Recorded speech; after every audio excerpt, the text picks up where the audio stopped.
Welcome to Contemporary Art Issue. With the emergence of radical forms of contemporary art, its importance and relevance are often contested by the public opinion. However, throughout history, art has always proven to be important.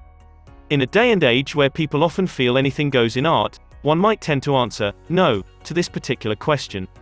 However, when analyzing our recent history, there is a genuine consensus contemporary art remains relevant up to now. So, why is contemporary art important? A first value we encounter is the historical value of art. It can document a specific moment in history. Think of art history's numerous paintings of battlefields, revolutions, ceremonies, and more. Contemporary art continues to implement this historical value. Think of the numerous artworks with historical events such as the tragedy of 9/11.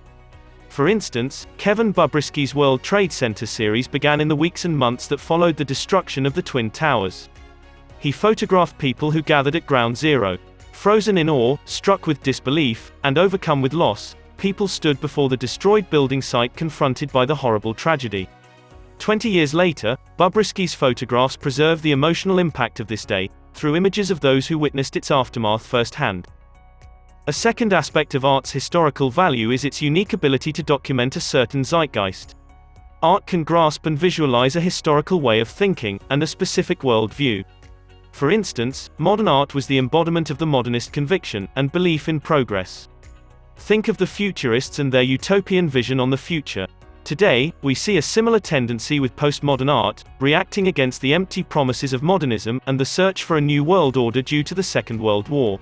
Think of Cindy Sherman's photographs, dealing with a fragmented and postmodern identity.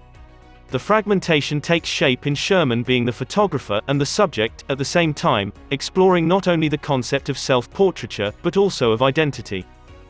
From a political and ideological point of view, there is great value in contemporary art. As with the socio-cultural value of art, it is able to question a certain ideology or political climate. Art is used as a tool for research, using its audience and form as an instrument to create awareness. As a result, a social debate follows as society rethinks its political state or ideological beliefs. A first case study consists of this specific artwork. A group of New York artists, better known as the Art Workers Coalition, printed and distributed 50,000 copies of this poster, as an act against the horror and war policy of the United States, after the My Lai massacre. As a result, a shockwave emerged as people became aware of the terrors, condemning the violence, contributing to the wave of social activism of the 60s and early 70s. A second clear example can be found with Keith Haring. Although the HIV epidemic seems to be something of the past, AIDS was an increasingly problematic phenomenon in the 80s, especially in a city such as New York.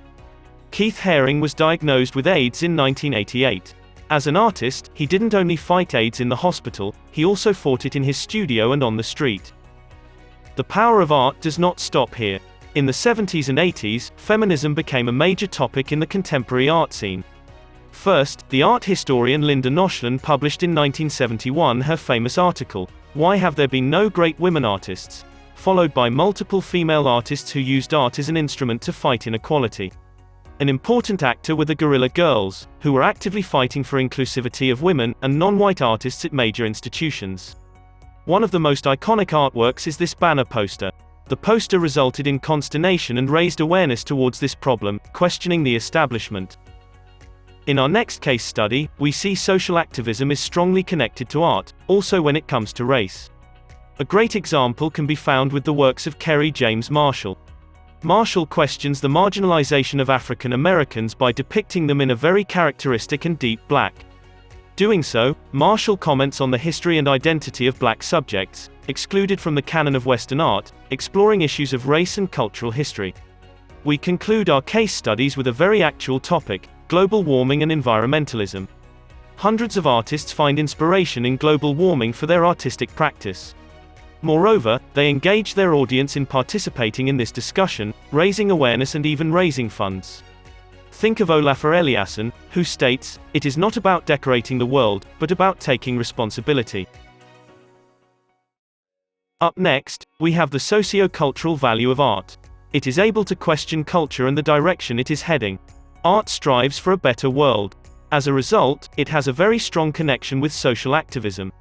Think of contemporary realism, in which the artist shows you the state of reality, by questioning it. A great example can be found in the works of the Romanian artist Șerban Savu. In the aftermath of the 1989 Romanian Revolution, Savu depicts Romania's uneasy transition to a post-communist and early capitalist entity, in a romantic, yet melancholic manner. The Romanian painter documents the remains of the communist era, as traces of not only their history, but also as a part of their identity, and the complicated legacy for the new generation of Romanians. Abandoned factories, communist structures, or old cars, are placed within in a set of contemporary Romania, where life seems to continue in different forms. Savu depicts people in a state of leisure, work, trouble, a socio-political crisis, or sometimes in a romantic encounter. With every painting, the same sense of documenting reality is present, questioning socio-cultural developments. Further, there is the educational value of art. Art is a tool for self-development. As with other forms of cultural expression, it enables the individual to evolve as a person, expanding their view upon the world, or even discovering or creating their own viewing point or vision upon a certain matter. Although contemporary art has been freed of the so-called tyranny of aestheticism, art still has an aesthetic value, in which we find pleasure, amusement, or joy. In the case of the latter, we view art because we find it appealing, and are interested in its qualities, ranging from its aesthetic qualities up to its radical originality. To conclude, we must also mention the spiritual value of art. Spirituality has been around as long as mankind. We urge for a transcendent or meditative experience, a spiritual moment of contemplation or introspection. However, in a secularized and demystified worldview, this isn't always straightforward. We find a similar personal experience in art. Think of Mark Rothko's abstract expressionist paintings, in which one can drown in emotions, or experience the sublime. Art has always carried a certain spiritual dimension. If you think about it, we act in a similar manner in a museum as we would do in church. We are silent and serene while beholding the sacred objects which are the artworks on display. Discover more, and support our activities by visiting contemporaryartissue.com, or consider purchasing our latest publication, Apologia for Contemporary Figurative Painting. Thank you for watching, and see you soon.